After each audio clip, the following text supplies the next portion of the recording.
کے لیے پہلے ذرا تھوڑا سا بیک گراؤنڈ سمجھ میں آئے. یہ کون ہے؟ مولانا جلال الدین رومی رحمۃ اللہ علیہ کے دادا. اور جب شادی ہو گئی تو اللہ تعالیٰ نے ان کو ایک فرزند عطا فرمایا. فرزند کا نام رکھا بہاؤالدین ولد. بیٹے کی عمر صرف 2 سال ہوئی کہ باپ کا سایہ سر سے اٹھ گیا. اب دنیا سے تشریف لے گئے. اب ماں نے بچے کو جو ہے وہ پالا. اب آپ کو معلوم ہے کہ ماں شاہی خاندان سے ہے تو بچے کی پرورش تو بڑی اعلیٰ ہوئی. تو بچہ جو ہے اس کا رجحان جو ہے وہ تخت و تاج کی طرف جانے لگا. تو والدہ ماجدہ ایک دن بہاؤالدین انہیں لائبریری کے اندر لے گئی. جب ذرا بڑے ہو گئے نا تو لائبریری میں لے جا کے کہا بیٹے دیکھو ساری لائبریری کو دیکھو, یہ کتب کو دیکھو. تو کہا اماں یہ کس کی کتب ہے, مجھے لائبریری میں کیوں لائی ہو؟ کہا بیٹے تو 2 سال کا تھا تیرے والد گرامی دنیا سے چلے گئے, یہ لائبریری ان کی ہے. وہ بہت بڑے علامہ تھے اور ان کے علم کی وجہ سے میرا نکاح ان کے ساتھ ہوا. کہنے لگے اچھا ماں, کہاں وہ بہت بڑے عالم تھے, تو بیٹے تمہیں بھی ان کی طرح بننا ہے. یہ شہزادوں کے ساتھ تمہیں نہیں پھرنا, ان کے ساتھ اپنے وقت کو ضائع نہیں کرنا. تو یہ بہاؤالدین اب ان کے اندر شوق پیدا ہوا کہ میں اپنے ابا کی طرح پڑھوں, میں اپنے والد کی طرح بڑا علامہ بنوں. تو پھر انہوں نے علم حاصل کرنا شروع کیا, خوب پڑھا. ننہال کی طرف سے دولت, ددھیال کی طرف سے علم. تو آپ نے خوب جی لگا کے جب پڑھا تو اپنے والد کی طرح آسمان علم کے آفتاب بن کر چمکے. جب فارغ و تحصیل ہو گئے تو اب چاہا ننہال نے کہ آپ تخت و تاج کے مالک بنے, وارث بنے, اسے سنبھالیں, لیکن آپ نے اپنی والدہ کے کہنے پر اسے نہیں سنبھالا. تو جب آپ پڑھ کر واپس آتے ہیں تو تخت و تاج کو چھوڑ دیا, دوسروں کے حوالے کر دیا, خود وہاں پڑھانے لگے.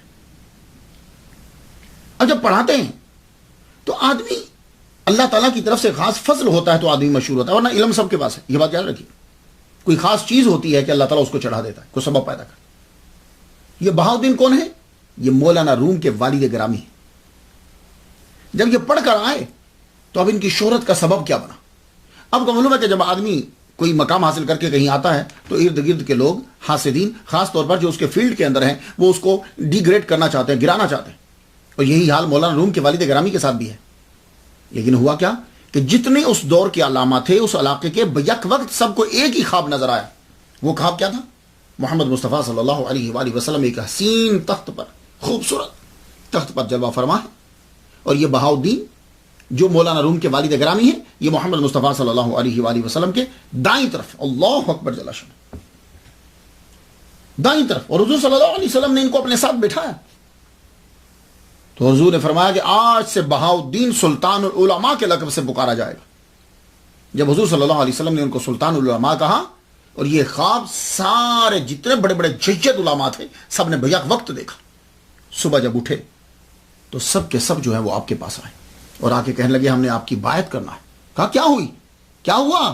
تو ان سب نے اپنا خواب بیک وقت سب نے ایک ہی خواب جو بنایا, یہ تھا آپ کی شہرت کا سبب بنا. مولانا روم کے والد گرامی, مولانا روم کے والد گرامی بہاؤالدین جو ہیں اس دور کے اندر بادشاہ اور سب آپ سے عقیدت رکھتے تھے. لیکن معلوم ہے کیا بات, اس دور میں جلال الدین محمد خوارزم شاہ جو ہے پہلے تو بڑا عقیدت مند تھا,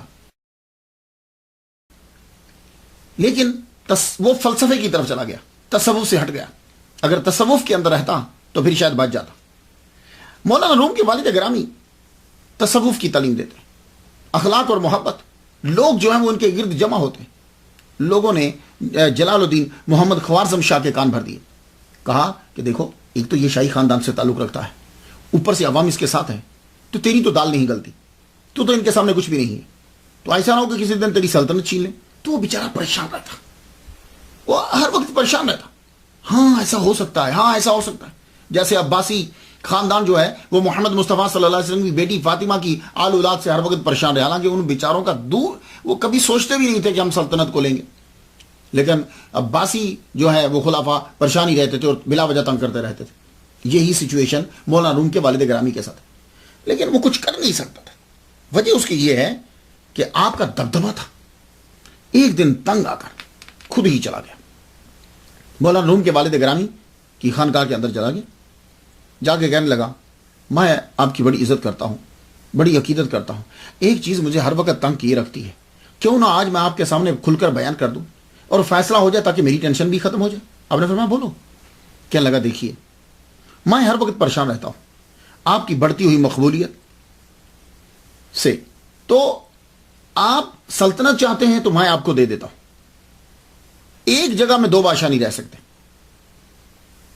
آپ نے سر کو جھکایا تو آپ نے فرمایا دیکھ ہمیں سلطنت نہیں چاہیے, یہ تخت و تاج ہمیں نہیں چاہیے, تو جا جمع خاطر رکھ, تجھے تسلی دیتے ہیں کہ ہم یہاں سے چلے جائیں گے.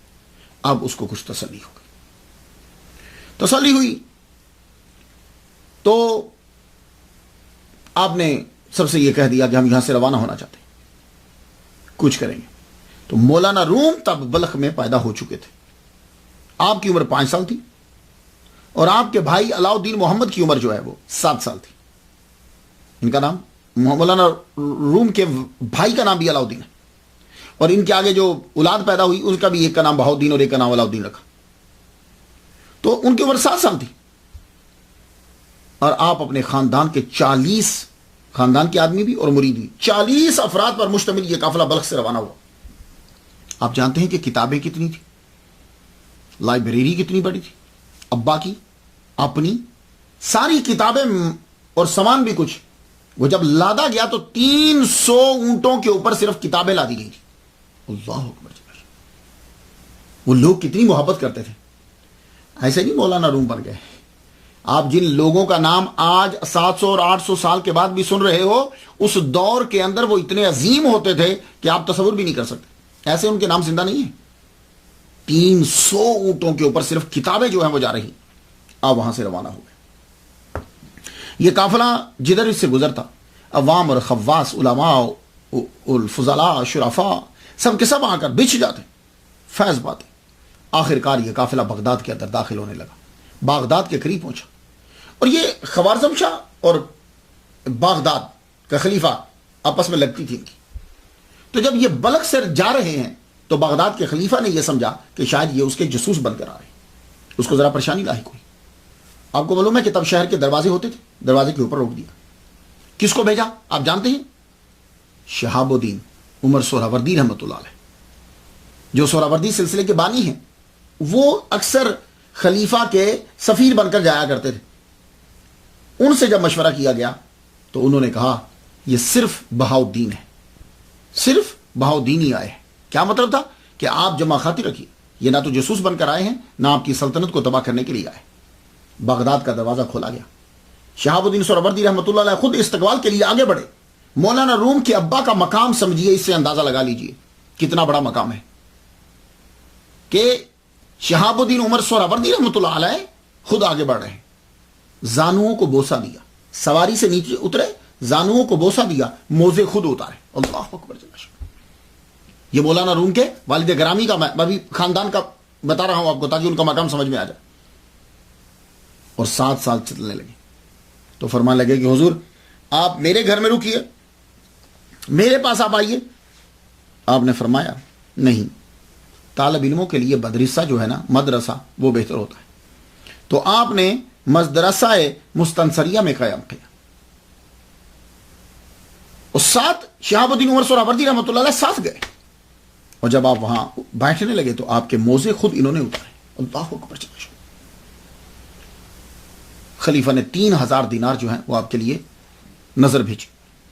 آپ نے لینے سے انکار کر دیا. فرمایا تیری کمائی مشکوک ہے. اللہ اکبر. مولانا روم کے والد گرامی نے 3000 دینار لینے سے انکار کر دیا. وہ مسافر ہے, سفر میں تو ضرورت ہوتی, لیکن کچھ عرصہ آپ نے بغداد میں قیام کیا.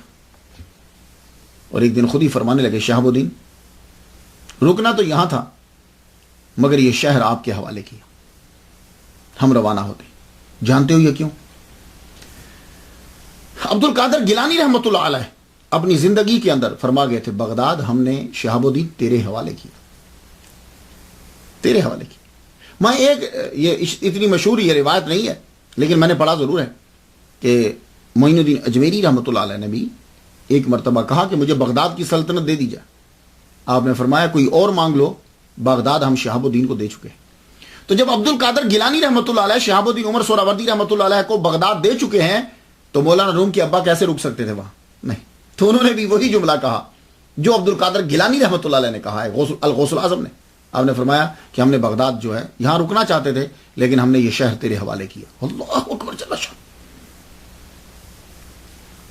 روانگی سے قبل جو ہے وہ خلیفہ کی یہ آرزو تھی کہ آپ ہماری شاہی مسجد کے اندر خطبہ دیں. آپ نے فرمایا ٹھیک ہے میں جمعہ کا خطبہ دیتا. خود خلیفہ آیا, سب علماء سب آئے.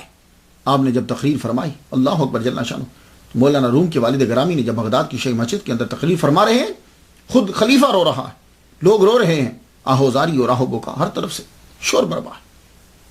آپ نے 15 نصائح فرمائی. اس کے بعد آپ وہاں سے روانہ ہوئے. تو بغداد سے روانہ ہوئے تو دمشق کی جانب, دمشق کی طرف بڑھ گئے. لوگوں نے آپ کا شاہانہ استقبال کیا. جب آپ دمشق میں پہنچے وہاں قیام فرمایا, وہاں بھی, اور جہاں جہاں رکتے آپ نصیحت اور وعظ یہ جاری و ساری رہتا. محفلیں جمتی, لوگ آتے, فیض پاتے. دمشق کے لوگوں نے بھی یہ کہا کہ حضور یہاں قیام کر لیے. آپ نے فرمایا ہمارے بچوں کا مستقبل جو ہے اور مستقل جو قیام ہے وہ کونیا کے اندر ہوگا, ہم یہاں رک نہیں سکتے. وہاں سے آپ پھر چل پڑے اور فرمانے لگے ہماری خاک بھی وہی ہے.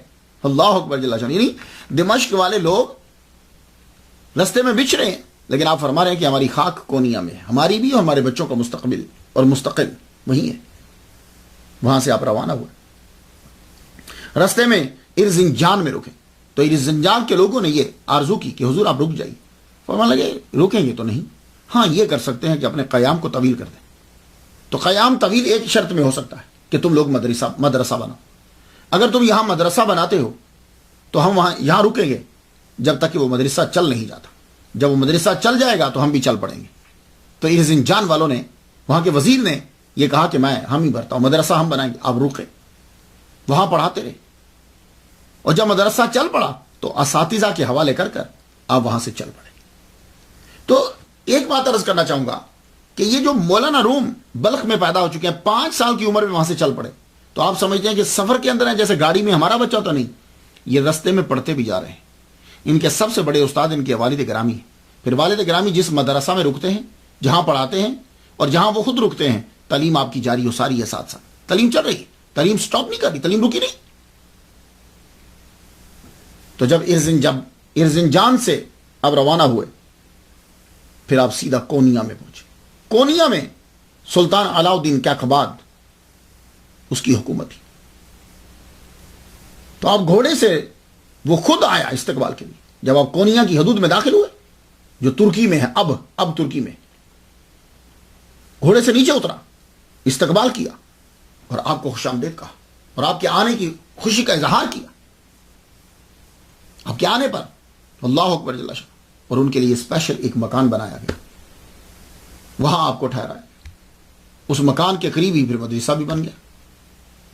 یہ تھی آپ کی کونیا کے اندر آمد. آپ نے جب مستقل قیام یہاں کونیا کے اندر کر لیا تو اب تعلیم و تدریس کی طرف مستقل دھیان دے دیا. اب آپ کے بچے بھی پڑھنے لگے اور دوسرے لوگ بھی آ کر آپ کے پاس پڑھنے لگے. اب مولانا روم اور اپنے بچوں, دونوں بچوں اور باقیوں کے بچوں, سب کے اوپر تعلیم دینا. اب کے مریدین بھی ساتھ ہیں, مریدین کے بچے بھی ساتھ ہیں, اور اب تعلیم شروع ہو. مولانا روم جو ہیں ابتدا ہی سے آپ کو تصوف, ابتدا ہی سے اولیاء کرام سے محبت, بچپن ہی سے آپ کا لگاؤ دین کی طرف. مولانا روم کے والد گرامی آپ کے پہلے استاد. مولانا روم یہ فرماتے ہیں کہ میں بچپن ہی سے فجر کی نماز کے اندر انا اعطیناک الکوثر بڑا پڑھتا تھا میں, اور جب میں انا اعطیناک الکوثر پڑھتا تھا تو میں روتا تھا. یہ میری عادت بن گئی. انا اعطیناک الکوثر فصلی لربک وانحر ان شانئک هو الابتر. میں فجر کی نماز میں پڑھتا اور میں روتا رہتا. ایک دن روتے روتے میں بے ہوش ہو کے گر پڑا اور مجھے اسی میں آواز سنائی دی, مجاہدہ ختم, مشاہدہ شروع. اور آپ کے بیٹے جو ہیں مولانا روم کے بیٹے, جن کا نام, ان کا نام بھی بہاؤدین ہے, ابا کا نام بھی ہے اور بیٹے کا نام بھی آپ نے بہاؤدین رکھا. وہ کہنے لگے کہ میرے والد گرامی مولانا روم یہ کہا کرتے تھے کہ 5 سال کا میں تھا تو میرا نفس مر گیا تھا. اب آپ خود بتائیے, ہمارے نفس جا کے کہیں 40 سال میں بھی نہیں مرتے. میں 5 سال کا تھا تو میرا نفس مر گیا تھا. تو میں نے پھر عرض کی ابا حضور پھر اتنے مجاہدے کیوں کیے؟ کہنے لگے یہ نفس بڑا عیار ہے، کسی اور طرف سے حملہ نہ کر دے، اس لیے میں مجاہدے کرتا رہتا تھا. دیکھا آپ نے، 5 برس کی عمر میں نفس مر گیا. تو پہلے استاد جو ہیں مولانا روم کے، ان کے ابا ہیں بہاؤالدین، ان کے ابا کا نام بھی بہاؤالدین ہے، سلطان العلماء بہاؤالدین. اس کے بعد دوسرے بڑے استاد جو ہیں وہ سید برہان الدین ترمذی رحمۃ اللہ علیہ ہیں. یہ ہیں دوسرے بڑے استاد، سید برہان الدین ترمذی رحمۃ اللہ علیہ جو ہیں. انہوں نے بچپن میں آپ کی پرورش بھی کی ہے اور آپ کو پڑھایا بھی ہے. اور یہ سید برہان الدین رحمۃ اللہ علیہ جو ہیں یہ مرید خاص اور شاگرد بھی ہیں سلطان العلماء برہان الدین رحمۃ اللہ علیہ کے، یعنی مولانا روم کے ابا کے. تو سید برہان الدین رحمۃ اللہ علیہ کہتے ہیں کہ مولانا روم جب چھوٹے تھے تو میں ان کو اپنے کندھے پہ بٹھا لیتا تھا، اور جب میں کندھے پہ بٹھاتا تھا تو پھر کیا ہوتا تھا، عالم جذب میں اور وجد میں میں ان کو عرش کے اوپر لے جاتا تھا. تو جو بچہ بچپن میں ہی عرش کی سیر کر رہا ہے، بڑا ہو کر اس کا عالم کیا ہوگا؟ یہ سید برہان الدین ترمذی رحمۃ اللہ علیہ کا قول. جب تک آپ کے والد گرامی جو ہیں وہ زندہ رہے، ان کے مریدین اور اولیاء کرام سے آپ فیض لیتے رہے. خواجہ فرید الدین عطار رحمۃ اللہ علیہ تذکرۃ الاولیاء جن کی کتاب ہے، ان سے بھی ملاقات کروائی، لیکن تب آپ کے والد گرامی ظاہری طور پر زندہ تھے. اور انہوں نے مثنوی اسرار نامہ جو ہے وہ عطا فرمائی تھی مولانا روم کو. تو مولانا روم فرماتے ہیں کہ میں نے تابد اسے سنبھال کر رکھا جو انہوں نے مجھے کتاب عطا فرمائی تھی. فرید الدین عطار رحمۃ اللہ علیہ جب تک والد گرامی زندہ رہے یہ ان سے پڑھتے رہے. جب والد گرامی دنیا سے تشریف لے گئے تو اب سید برہان الدین ترمذی رحمۃ اللہ علیہ نے ان کی پرورش اور توجہ کے ساتھ شروع کر دی. مولانا روم کے والد گرامی کا انتقال 629 میں ہو گیا. جب آپ کا وصال ہو گیا تو اس سے قبل ہی سید برہان الدین ترمذی رحمۃ اللہ علیہ جا چکے تھے. ترمذ